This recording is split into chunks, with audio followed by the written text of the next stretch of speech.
Welcome back to Chronicles of Enigma, everyone. Thank you for joining us today. Please like, subscribe, and share as always.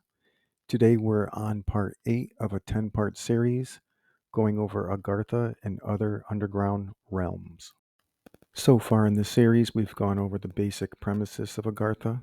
We've talked about people responsible for spreading the word of Agartha.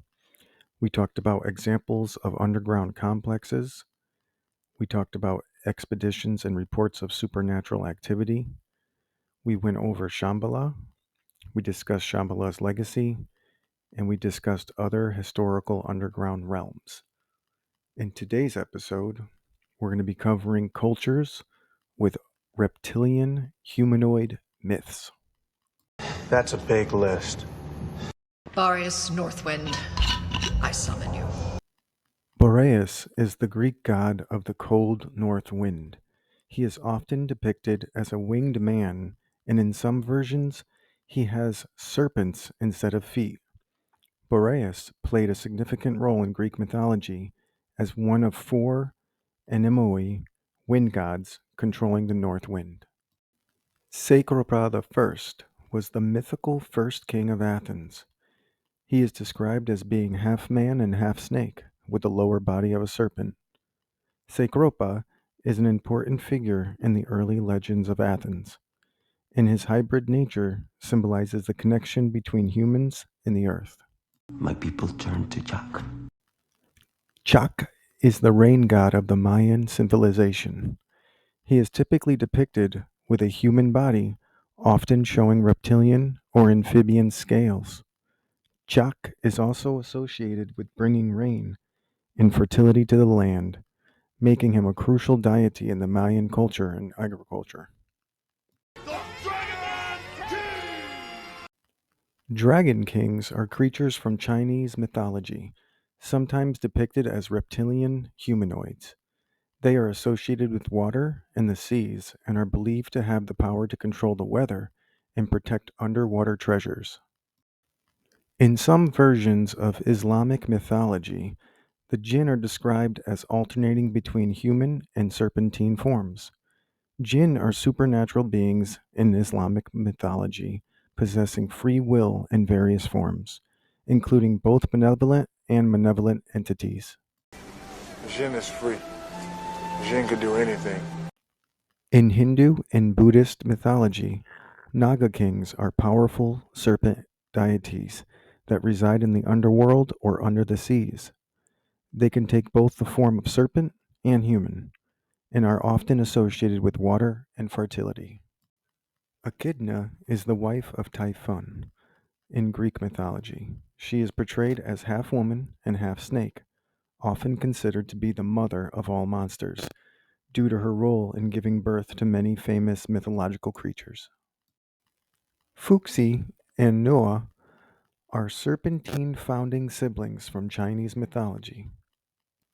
They are credited with creating humanity and establishing the first societal and moral principles.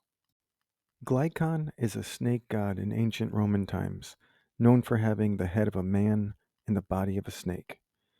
Glycon was a deity associated with oracles and had a significant following during the 2nd century. The Gorgons are sisters in Greek mythology, known for their terrifying appearance. They have snakes for hair and the power to turn anyone who gazes upon them into stone. Medusa is the most famous of the Gorgon sisters. What's that? A strange gorgon from another time! The Lamia is a child-devouring female demon from Greek mythology. She is depicted as half human and half serpent, and her story is often used to caution children about the dangers of wandering out alone. For the first 3 days, the Lamia appears as a nasty spirit that torments its victim. Shen Wang is a Chinese dragon thunder god. He is depicted with a human head and a dragon's body, and associated with rains, storms, and the protection of Buddhist teachings. A serpent. In the Genesis creation narrative, the serpent is a significant symbol, sometimes depicted with legs. It plays a role in the story of Adam and Eve, often identified with temptation and evil, and has been interpreted in various ways throughout history. Sobek is an ancient Egyptian god with a crocodile head.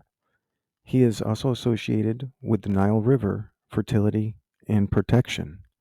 Sobek was a powerful and revered deity in ancient Egypt.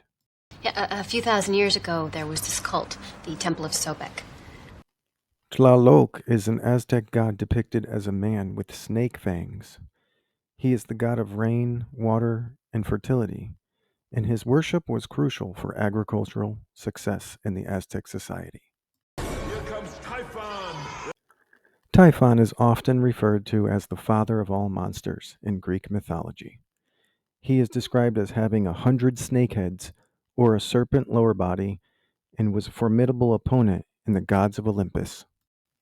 In Eastern Han Dynasty tomb reliefs, Xi'an are often depicted as a bird human or a reptile human hybrid, who are said to be liminally but spiritually empowered figures that accompanied a deceased person's soul to paradise. Zahik is a figure from Zoroastrian mythology. He is said to have grown a black serpent on each shoulder. When one was removed, another would grow in its place. Kappa are turtle-like humanoids from Japanese mythology and folklore. They are known for their mischievous behavior and their love of water, often found in rivers and ponds. Oh, God! Woo! Oh, the lizard man! A modern urban legend from South Carolina, United States, describing a humanoid lizard-like creature living in a swampy area, referred to as the lizard man of Scape or Swamp. In Aztec mythology, Quetzalcoatl is a prominent deity, often depicted as a feathered serpent. He is associated with creation, fertility, and the wind, and he played a significant role in the Mesoamerican cosmology. Quetzalcoatl's choice. The favorite from Zihuatanejo to Popocatépetl. Another modern urban legend, this one from Loveland, Ohio, United States, featuring a frog like or lizard like creature that is said to be encountered by locals. Up, we have reptilians. Reptilians are a controversial and unproven concept often mentioned in conspiracy theories. They are believed to be a shape shifting reptilian humanoid secretly controlling the world's governments and institutions. Lizard people. These mythological beings represent a fascinating blend of human and animal characteristics, reflecting the diverse cultural beliefs and storytelling traditions from around the world and from beyond time. Coming up in the next episode, we're going to discuss possible Agartha entrances. Following up with that will be the end of the series, part 10. We'll be discussing my conclusion and side notes. You don't want to miss it. Very interesting stuff. Thank you guys for watching. I appreciate it so much. As always, please like, subscribe, and share. It really helps the channel out. We appreciate it. Have a good one.